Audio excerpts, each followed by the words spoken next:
নমস্কার, আমি রুমা। খাবার খেলা চ্যানেলে আপনাদের সবাইকে স্বাগত।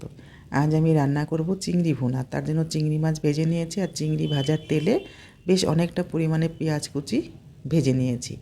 একদম কড়া করে লাল করে ভেজে নিতে হবে। এবার ভাজা হয়ে গেছে, এর মধ্যে আমি 2টো কাঁচা লঙ্কা কুচি কুচি করে কেটে দিয়ে দিব। খুব একটা বেশি দিব না, ঝালটা বেশি হয়ে যাবে। আর চিংড়ি ভুনা যেহেতু করবো, এর মধ্যে কিন্তু কোনো জল থাকবে না, পুরো শুকনো শুকনো হবে। এর মধ্যে আমি দই নিলাম প্রায় 200 গ্রামের মতো।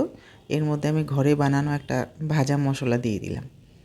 এই মশলার মধ্যে কিন্তু সব কিছুই রয়েছে। এবার দইয়ের সাথে ফেটিয়ে নিয়ে কড়াইতে দিয়ে দিলাম। আর যখন দইটা দিব তখন গ্যাসের আঁচ কিন্তু একদম কমানো থাকবে, কারণ কি, নয়তো দইটা কেটে যাবে। আর দই কেটে গেলে কিন্তু যে কোনো রেসিপির টেস্ট একদম নষ্ট হয়ে যায়। এবার মিশিয়ে নিলাম। এর মধ্যে দিয়ে দিব পরিমাণ মতো কাশ্মীরি লঙ্কার গুঁড়ো আর নুন দিয়ে খুব ভালো করে মশলাটা কষিয়ে নিব।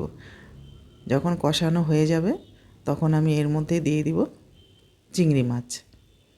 আর এটা কিন্তু খেতে খুব সুস্বাদু হয়, খুব ভালো হয়, রান্না করতে খুব একটা বেশি সময় লাগে না।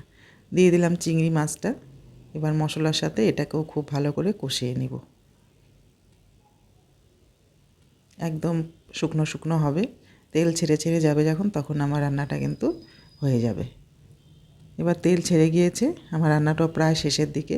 এর মধ্যে দিয়ে দিব পরিমাণ মতো একটু চিনি। চিনিটা কিন্তু আমি একদম সরাসরি দেইনি, একটু গুঁড়ো করে দিয়েছি।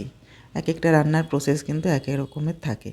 এর মধ্যে আমি 3টে কাঁচা লঙ্কাও দিয়ে দিয়েছি। এবার এর মধ্যে দিয়ে দিব সামান্য একটু ধনেপাতা কুচি, দিয়ে মিশিয়ে নিয়ে আমি নামিয়ে নিব। আমার রান্নাটা শেষ। যদি ভালো লাগে লাইক কমেন্ট শেয়ার করে দেবেন।